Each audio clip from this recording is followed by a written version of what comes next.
Many months ago, I picked up this from Harbor Freight. As you can see, it is a cable tracker. What is this thing exactly? Well, it's touted to identify and trace wires or cables without damaging the insulation, checking for shorts, and locating open circuits. That's what intrigued me about this product here. Now, I'm always a little bit hesitant about things like this.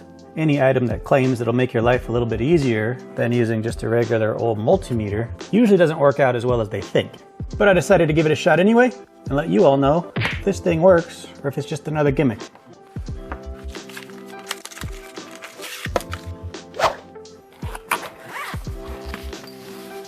All right, now full disclosure, I have opened this kit already because I needed to test it out and see if it was even worth making a video on. So when you open it up, you will get instructions, transmitter and the receiver, some alligator clips, and 2 9-volt batteries.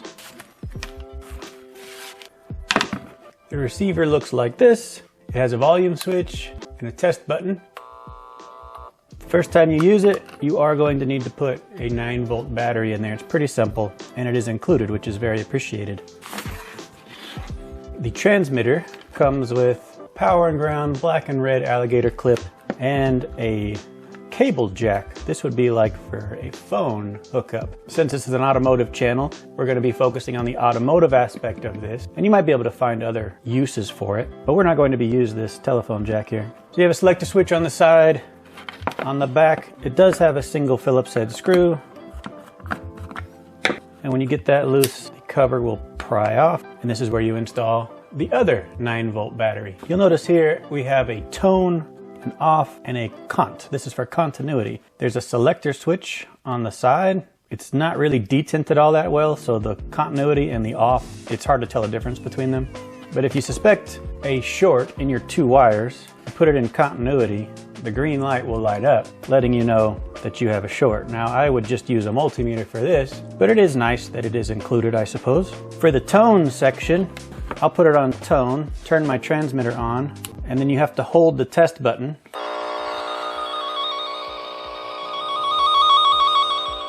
So that's the sound you want to be listening for when you're trying to figure out where your open in your circuit is. So in order for us to test this, we have to first build a circuit. So I have my power source, the 12-volt unit. I have a 12-volt LED. We'll check to make sure our LED in our circuit works as intended. Yes, it does. Okay, so here's my load. Here's my power. The instructions have you use the fuse receptacle. So I'm going to put in this little fuse tap, but just to use it as a test point.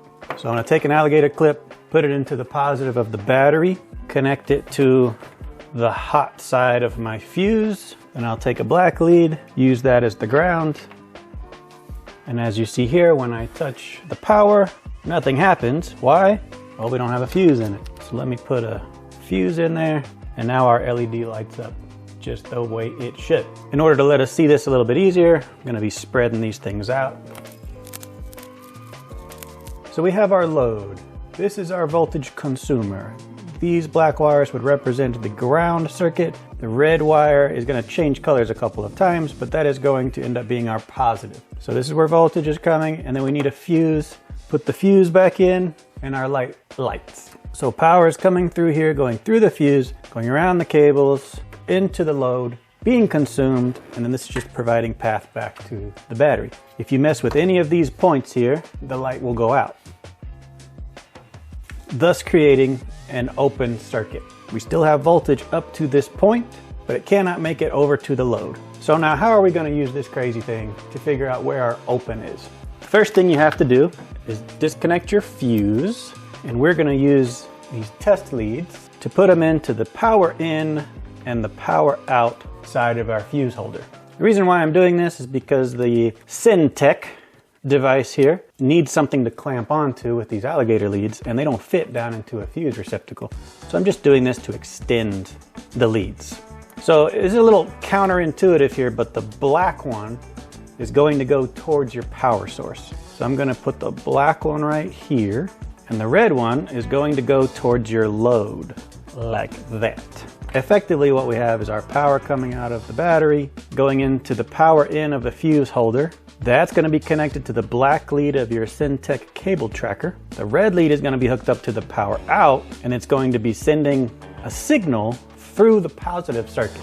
So we're gonna flick the switch to tone. You should see a red light come on. Then we're going to take our receiver. Now this is the transmitter, this is the receiver. It's a lot like an HVAC sniffer, that's what it reminds me of. So you can bend the wand into all crazy shapes, but you wanna use it at a 45-degree angle to your wires if possible. So I'm gonna turn it on, bring it to about halfway volume, then you press and hold that button the whole time you're testing it. So again, here's the load, here is the open. Voltage cannot get from there to there. So you start at the fuse, you can start at the battery if you want, but you're gonna hold this button down and watch what happens.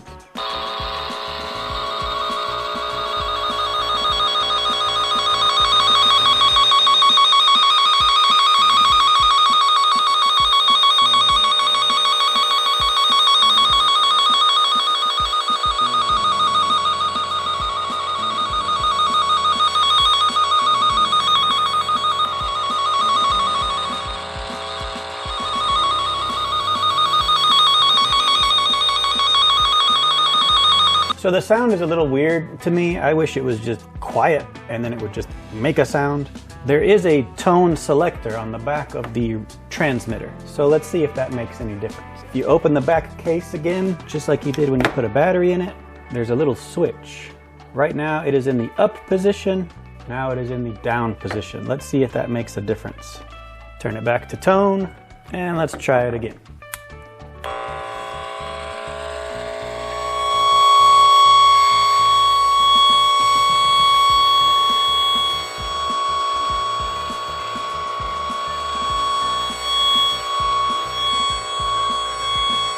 So as you can see, the receiver changes the pitch when it detects an open. So if I moved this load pretty far away, because I think we're getting some interference here through just the transmitter itself because we're all so close.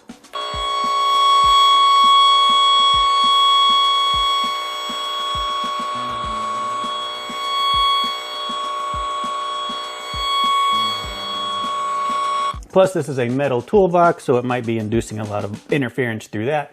I'm not quite sure. But you can definitely tell the difference between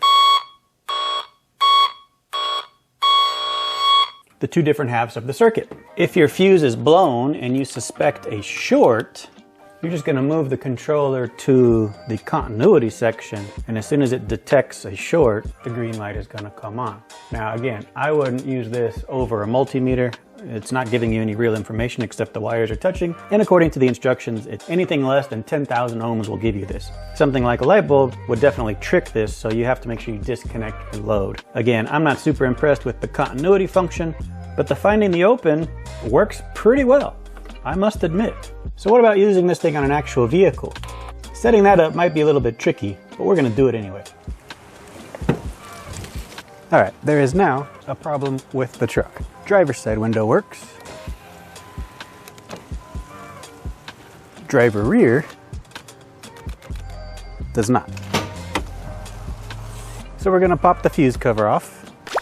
Find the fuse for the power windows, which is number 9, which is this big boy right here, and yank it out of there. Now, we should have no window function. Nothing. Before we hook up this thing, we need to figure out which side of that fuse is the power in and the power out. So I'm gonna take the test light ground, put it right on the battery, and then touch the other end to the fuse holder. The terminal closest to the cab is the hot side, as in power in. Terminal closest to the front is the power out. Why do we need to know that? Remember, the black lead needs to go on the power in, red lead needs to go on the power out. To make life a little easier, I'm gonna use these jumper kits and just push them right down there on the terminals, so that we have something for our alligator clips to bite onto. So remember, towards the cab is the power in, so I'm gonna put the black one on there. Towards the bumper is the power out, so I'm gonna put the red one on that. Then we set our switch to tone, make sure that red light comes on, and we should be good to go. Turn on our receiver, and then start making your way around the system. A word of caution when you're doing this: you have to know where the wires go. You have to have looked at a schematic or know your vehicle enough to be able to follow the line of the wire with the wand here. If I just blindly poke it, I'm not getting much. If I don't know where that wire is or where it goes, I'm gonna have a really hard time using this. You can't just wave it across the vehicle and expect for it to point out itself, if that makes any sense. So since this is a window issue,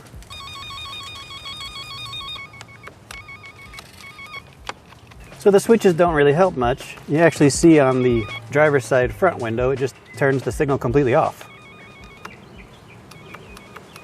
Like it's hitting a diode or something, which is another thing to consider about this. So I'm gonna start tracing the wires around. I'm gonna put it in the door jamb harness here. Since the rear window doesn't work at all, you're going to need to activate the window to make sure this guy can pick it up.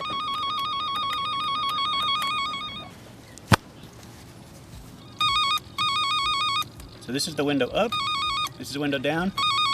So I'm gonna hold the window down.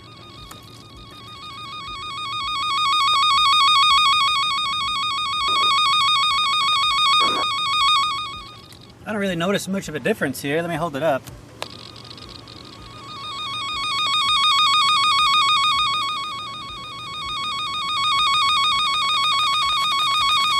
So what are your thoughts on this thing so far? Now I know where the bug is because I put it in. Window motor wires go through this and go in this little channel right here.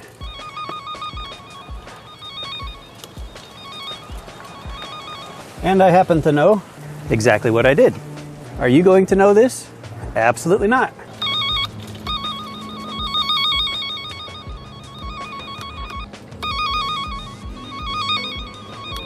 So it's doing its job, kinda. I don't know. What do you think? So what do I think about this little thing? Well, not terrible, but it's not great. The idea in principle is good.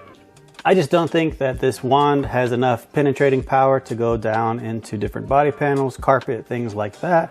It was pretty weak when we were going along the trim panel on the floor there. Only when I got the wire fully exposed did it really show up with the sniffer. Could I have picked a better circuit to try this out on? Probably. With a door motor, you have a positive and a negative to make it go one direction, and then you flip those to make it go the other direction. So depending on where the brake is, it's either being stopped right at the beginning or it's looping all the way around and being stopped at the end. But again, unless you know exactly where your wires are, maybe you're dealing with really thin body panels, single wires. When you have all the wires clumped together, I think it brought a lot of interference to the receiver. This is the Syntec cable tracker. It is at Harbor Freight. If you think it's worth a shot, I'd pick it up and play around with it. Maybe you could find a use for yourself that it would work really well with. In my application, I'm not too satisfied with it, and I don't really think I'm gonna ever use it in a practical sense as far as troubleshooting or diagnosing electrical concerns. But I like that they're trying, and maybe one day we'll have a tool that tells you exactly where your problem is, like an x-ray for your vehicle. But this is not it, and for the price point, you can't really blame it either. After I finished filming that segment, I went back to Harbor Freight to see if they still sold these, and they do not. So the only place I can find them now is Amazon, if you're interested. But apparently Harbor Freight has decided to can the Syntec cable tracker. I hope you enjoyed the video. If you have any questions, leave them down in the comment section below. If you have not subscribed already, make sure you do that. And as always, thank you for watching.